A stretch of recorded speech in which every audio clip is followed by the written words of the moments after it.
নমস্কার, রম্য গল্পমালায় সকল শ্রোতা বন্ধুদের জানাই স্বাগত। আপনাদের সাথে আমি রম্য মাইতি পরিবেশন করতে চলেছি হাসির সম্রাট গোপাল ভাঁড়ের দুটি কাহিনী। কাহিনীর সূত্রধার তপতী দেবী। শোনাতে চলেছি আজকে দুটি গল্প। প্রথম গল্প, ভাঁড় নির্বাচন। এমন এক সময় ছিল, তখন বড় বড় লোকেদের একজন ভাঁড় না হলে চলতো না। গোপালকে ভাঁড় হিসেবে পেতে অনেকেই আগ্রহী ছিলেন। যাদের বুদ্ধি কম সেই সব বড়লোক ও জমিদাররা এই ধরনের ভাঁড়দের কাছ থেকে অনেক পরামর্শ পেতেন বা তাদের অনেক উপকারে লাগত। এক বিখ্যাত জমিদার গোপালকে তাঁর ভাঁড় হিসেবে পাওয়ার জন্য ডেকে পাঠালেন। গোপাল উপস্থিত হলে তিনি তাঁর মনের কথা জানালেন। গোপাল রাজি হলো না। সে জমিদারকে বলল, আপনার মতো জমিদারের ভাঁড় হওয়ার জন্য অনেকেই চেষ্টা করছে, আপনি তাদের মধ্যে থেকে ভাঁড় বেছে নিন। জমিদার বললেন, তেমন কাউকে পেলে কি আর তোমাকে ডাকতাম? সব মাথা মোটা। আপনি সকলকে ডাকুন, আমি তাদের মধ্যে থেকে ভাঁড় নির্বাচন করে দেব। আশা করি আপনার পছন্দ হবে। জমিদারের কথা মতো সকলে উপস্থিত হলে গোপাল তাদের নানান ধরনের প্রশ্ন করে বুঝল কেউই ভাঁড় হবার উপযুক্ত নয়।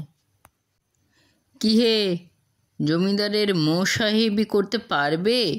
আগে খুব পারবো। সব পারবে? হ্যাঁ, জুতো সেলাই থেকে চণ্ডীপাঠ। সব সময় কি আর পারবে?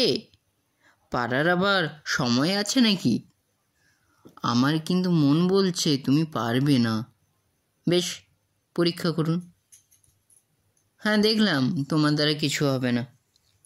তাকে বিদায় করে আর একজনকে ডাকলো। মোসাহেবি করতে পারবে তো? আপনার কি মনে হয়? আমার মনে হচ্ছে তুমি পারবে না। আমারও তাই মনে হয়। তা পারবে নাই বা কেন? ঠিকই কথা, পারবো নাই বা কেন? পারবে, শিখলে পারবে। আমারও তাই মনে হয়, শিখলে পারবো। আমার কিন্তু সন্দেহ হচ্ছে তুমি পারবে না। ঠিকই তো, আমি ও কথা বলছি কেন? ঠিক পারবো, তবে কখনো কখনো ভুলও হতে পারে। ঠিক কথা বলেছেন। গোপাল জমিদার বাবুকে বলল, আপনার কোনো চিন্তা নেই, আমাকে প্রয়োজন হবে না। এই লোকটি আপনার উপযুক্ত ভাঁড় হবে, একে নিযুক্ত করুন। দ্বিতীয় গল্প, গোপালের ঘটকালি। গোপাল ঘরে চুপচাপ থাকতে পারত না। এ গাঁ ও গাঁ করে বেড়াতো। অনেক লোকের সাথে তার আলাপ ছিল। এই আলাপের সুবাদে সে ঘটকালিও করত। একবার এমন ঘটকালি করল যার ছেলে কানা আর মেয়ে খোঁড়া। পাত্রপক্ষ জানে না মেয়েটি খোঁড়া, বা পাত্রীপক্ষ জানে না ছেলেটি কানা। বিয়ে হয়ে যাবার ঠিক সেই মুহূর্তে পাত্রের বাবা গোপালকে চুপি চুপি বলল, যাক, বিয়েটা ভালোভাবে হয়ে গেল। পাত্রীপক্ষ জানতে পারেনি যে পাত্র কানা। কানা বরের সাথে কোনো বাপই তার মেয়েকে বিয়ে দিতে চাইতো না। সত্যি আপনার কাছে আমি কৃতজ্ঞ। আপনাকে কি করে যে ধন্যবাদ জানাবো। গোপাল হেসে বলে, আমার কাছে কোনো অন্যায় পাবেন না। আপনার ছেলে যেমন কানা তেমনি মেয়েও খোঁড়া। কীরকম মিলিয়ে দিয়েছি বলুন।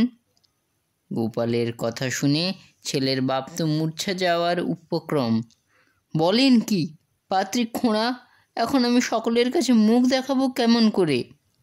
নইলে যে মানাতো না দাদা, আর না মানালে একতরফা হয়ে গেলে আমিও সকলের সামনে মুখ দেখাতে পারতাম না। এখন আর কারোরই কিছু বলার নেই। কেমন লাগলো আজকের দুটি গল্প? কমেন্ট বক্সে অবশ্যই লিখে জানান। গল্পটি ভালো লাগলে লাইক এবং শেয়ার করতে ভুলবেন না।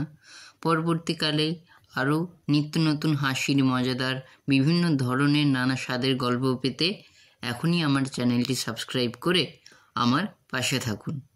ধন্যবাদ।